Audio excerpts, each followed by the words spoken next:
Now, low handicappers looking to upgrade their irons in 2023 really are sport for choice when it comes to new options, and it can be difficult to know which one is right for you. But that's what I'm going to attempt to convey to you in this video by testing all of the latest models on the market for the low handicap golfer, so you can understand the subtle differences between them and which one might be right for you. And as a low handicapper myself, I feel like I'm in a really good position to offer some really insightful feedback to help you pick the best model. We're at the Black Bear Golf Club here in Florida. The weather is beautiful, the sun is out, and the range is perfect for testing all 10 of these irons. So let's dive into the different categories now, starting with the looks.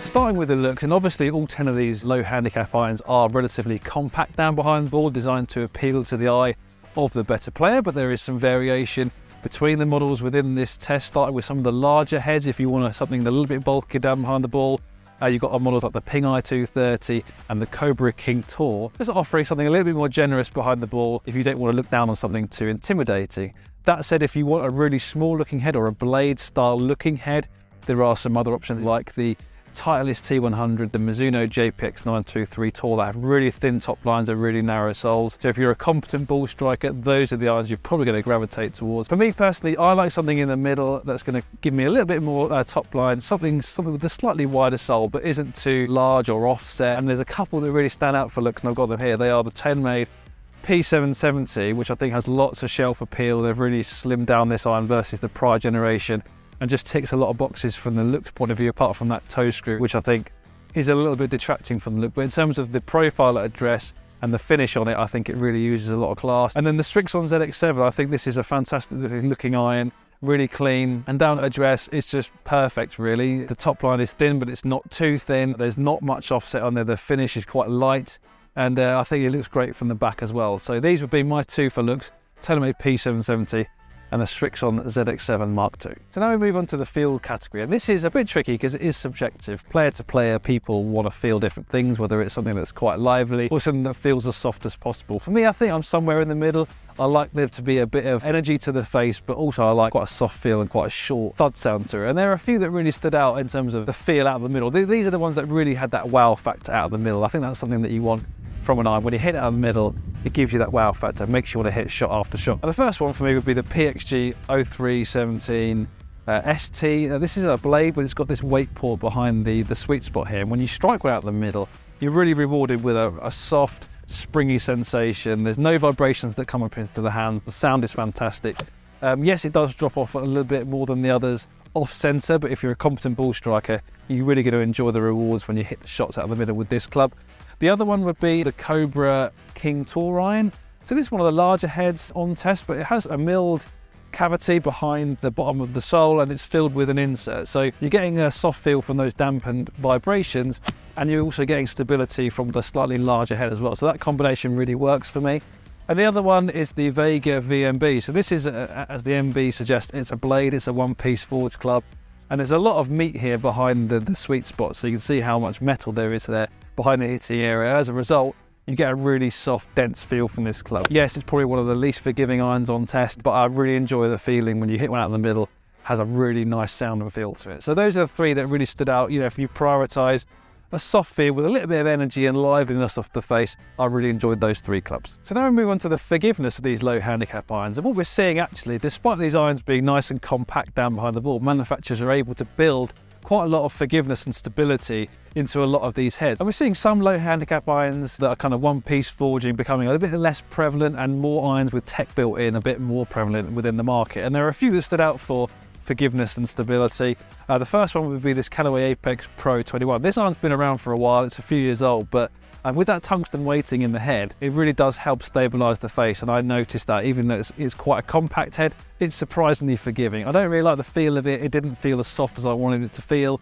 But I think in terms of stability, it's very a high performer in that regard. The next one would be the Ping i230. This does a lot of forgiveness through size. It's one of the more generous profiles at address, but it was very consistent, and it also flew a touch higher than a lot of the irons are in this test. I think that's going to give you a bit more stopping power and playability as well. So in terms of forgiveness, the Ping i230 was right up there. The other one I really enjoyed was the TaylorMade P770. So this is a hollow-headed iron. It's got tungsten weighting in there. It's got a head filled with foam, so it feels nice, and it also feels probably one of the livelier irons on test, and as a result it was quite consistently longer than the other clubs and just gives you a slightly different sensation impact, I would say, versus the other. This is the only hollow head on test, so it just gives slightly different vibes versus the others. And the last one with the Titleist T100. So this is one of the smaller clubs in terms of how it looks down behind the ball. It's got a really thin top line. If you look down at it at address, it looks like a blade, but similar to the Callaway, there's a surprising amount of forgiveness built into this club, giving you a little bit more help on those slight off-centre hits, especially heel and toe. I think the ball was certainly curving a lot less than I was expecting, which is a big plus for an iron like this Titleist T100. So if you're looking for something that's compact, going to give you a little bit more help, those are the 4 to go for. So now we move on to the all-important performance of these low handicap irons, and I'll flash up some data on the screen now of my indoor testing that I did on the Foresight Sports GC Quad Launch Monitor using Titleist Pro 1X golf balls. And what you notice that the distances, the average carry distances I experienced were mostly correlated down to the lofts of these clubs. So you see they range from 31 degrees in the Vega VMB up to 34 degrees in a few of the different models. And that definitely correlated in terms of the amount of carry distance as well, but also a little bit in terms of the construction of the head. For example, the TaylorMade P770 was one of the longer irons on test, but it's relatively traditional in its loft at 33 degrees. So that gave me a bit more distance than I was expecting. And there's some clubs like the Srixon ZX7 Mark II and the Cobra King Tour at 32 degrees did give me a few more yards than the others. So if you want a bit more distance, those are the ones to gravitate towards.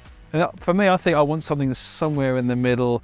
Like I said, the P770, the Ping i210 was giving me ample distance while also giving me good control as well. I think when we're looking at irons, we're looking at how was I able to control the direction and that front to back dispersion. And the irons that really stood out in that regard were definitely the TaylorMade P770. Even though it's a hollow head, it was really consistent. The Ping i230, again, very forgiving, which helped with that consistency of distance and being able to control where the ball's going. And as one of the smaller heads on test, I was surprised at how consistent the Mizuno JPX 923 Tour was. It was a bit intimidating for me, but actually, when you got in the groove with it, I was really enjoying and surprised at how straight the ball flight was. And with that traditional Mizuno forging, you got really consistent distances as well. So in terms of performance, it really kind of depends what you're looking for. Generally, the larger heads do give you a little bit more speed, and the smaller heads do give you a slightly lower ball flight and not quite as much carry distance. But in terms of performance, those 3 irons were the ones that really stood out for performance. Okay, so we've gone through all the categories, and now it's time for me to pick my favourite low handicap iron of 2023. And it's worth pointing out at this stage that all 10 of these irons are excellent. I think regardless of what you're looking for, any of them would do a really good job in your bag. And different low handicap golfers prioritise different things. And you know, with all these irons hitting the ball relatively similar distances with relatively similar spin profiles, really it just comes down to looks for me. And there's 3 that really stood out, and this is why I think they're my favourite. Whether you prioritise feel or forgiveness, you might go in a different direction. For me personally, these are my top 3. And in third place, it would be the TaylorMade P770. What I like about this club is because it's a hollow head, there's quite a lot of technology built into this. It just gives me a bit more margin for error when I'm not swinging well, or in those longer irons when they're difficult to hit properly. I just feel like I can get away with it a bit more with the P770, and despite it being a hollow head, I think it feels really nice as well. Springy but relatively soft and really consistent from a hollow head. You often find with hollow-headed irons they can be quite hot out the middle, but that was not the case with P770.